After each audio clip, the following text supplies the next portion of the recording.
शर्मा, आप देख रहे हैं SPN9 न्यूज। स्वागत है आपका हमारे इस खास प्रोग्राम में। प्रोग्राम की शुरुआत हम कांग्रेस पार्टी के पूर्व अध्यक्ष राहुल गांधी से करेंगे। देखिए, राहुल गांधी ने एक ट्वीट किया है और ट्वीट करते हुए मोदी सरकार पर निशाना साधा है। इसके साथ ही साथ आज मैं आपको ये बताऊंगा कि किस तरह से विपक्षी पार्टियां इस वक्त मोदी सरकार से सवाल पूछ रही हैं, लेकिन सरकार फिलहाल के लिए चुप्पी साध रखी है। यानी कि सरकार चुप है क्योंकि सरकार के पास सवालों का जवाब नहीं है।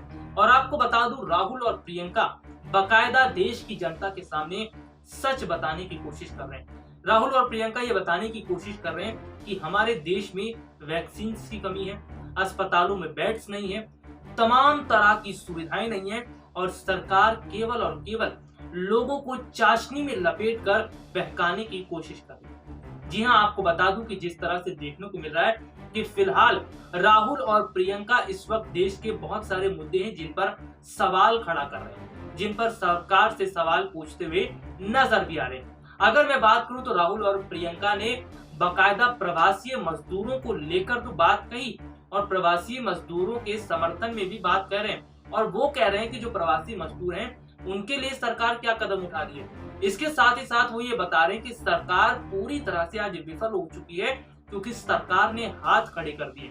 सरकार जो है वो ये कह रही है कि लोग अपनी जान की सुरक्षा खुद करें क्योंकि सरकार अब इसमें कोई काम नहीं कर सकती। एक रिपोर्ट मैं आपको यहाँ पर दिखाऊंगा जिसमें आपको पता चलेगा कि किस तरह से राहुल गांधी ने ट्वीट किया है और ट्वीट करते हुए न सिर्फ राहुल गांधी ने मोदी सरकार को घेरा बल्कि कांग्रेस पार्टी इस वक्त मोदी सरकार से सवाल पूछती नजर आ रही है और सरकार फिलहाल चुप है। देखिए ये खास देश में कोरोना वायरस की वजह से लगातार देश में स्थितियां खराब होती हुई नजर आ रही हैं। ऐसे में विपक्षी पार्टियां और देश की जनता सरकार से सवाल तो पूछ रही है, लेकिन सरकार इस पर खामोश है।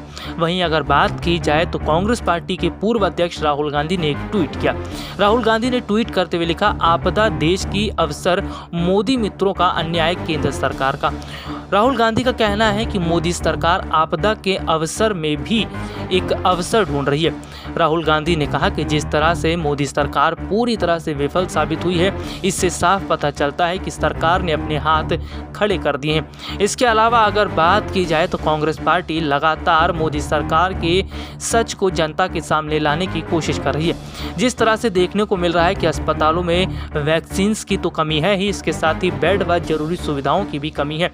ऐसे में राहुल गांधी और कांग्रेस पार्टी के अन्य नेता सरकार को घेर रहे हैं और सरकार से सवाल पूछ रहे हैं कि आखिरकार वो वायदे कहां गए जो सरकार ने किए थे। वहीं अगर बात की जाए, बहुत सारे नेताओं ने तो यहां तक कहा है कि जो पीएम केयर फंड में पैसा था वो पैसा खत्म हो गया या फिर सरकार उसे छुपा रही है। आपको बता दें कि पप्पू यादव ने भी ये बात पूछी है सरकार से कि पीएम केयर फंड में क्या हुआ। जो सरकार के पास इतना पैसा आया था वो सरकार के पास पैसा क्यों नहीं दिख रहा, वो सरकार का पैसा जनता के लिए इस्तेमाल क्यों नहीं हो रहा। इसके साथ ही पप्पू यादव ने यह भी कहा था कि जिस तरह से राज्य सरकारें भी बहुत कम स्तर पर काम करती नजर आ रही हैं, इससे साफ पता चल रहा है कि सरकार अपना पैसा बचा रही है और जनता की जान को उन्होंने जोखिम में डाल दिया है। आपको बता दें कि लगातार इस वक्त विपक्ष पूरी तरह से सरकार से सवाल पूछ रहा है।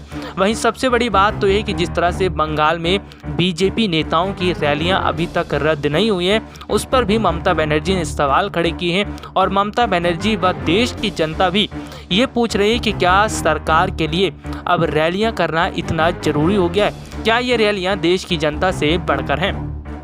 तो देखा आपने कि किस तरह से सरकार आज खामोश है, लेकिन सवाल ये बनता है कि आखिरकार सरकार खामोश क्यों है? क्यों सरकार जनता के सवालों के जवाब देने से भाग रही है? क्यों सरकार विपक्षी पार्टी के सवालों से भाग रही है? अगर मैं बात करूं, कांग्रेस पार्टी ने ये साफ तौर पर कहा है कि ये समय जो है राजनीति करने का नहीं है और विपक्षी पार्टियां मोदी सरकार को जो सलाह दे रही हैं, जिस तरह से वो सलाह देती नजर आ रही हैं, सरकार उन सलाह को मान नहीं रही है, सरकार उन सलाह को दरकिनार कर रही है। यानी कि कहा जाए कि इस वक्त मोदी सरकार केवल अपने हिसाब से काम करती नजर आ रही है। चलिए बात कर लेते हैं प्रवासी मजदूरों की। प्रवासी मजदूरों का हाल भी बेहाल है। तस्वीरें लगातार सामने आ रही हैं और तस्वीरें देखकर हर कोई विचलित हो उठता है। ये तस्वीरें उसी तरह की हैं जब साल 2020 में भी कोरोना वायरस का प्रकोप छाया था और यही प्रवासी मजदूर एक राज्य से दूसरे राज्यों में पलायन कर रहे थे, यानी कि अपनी घरों की तरफ जा रहे थे। आज भी स्थिति वही है।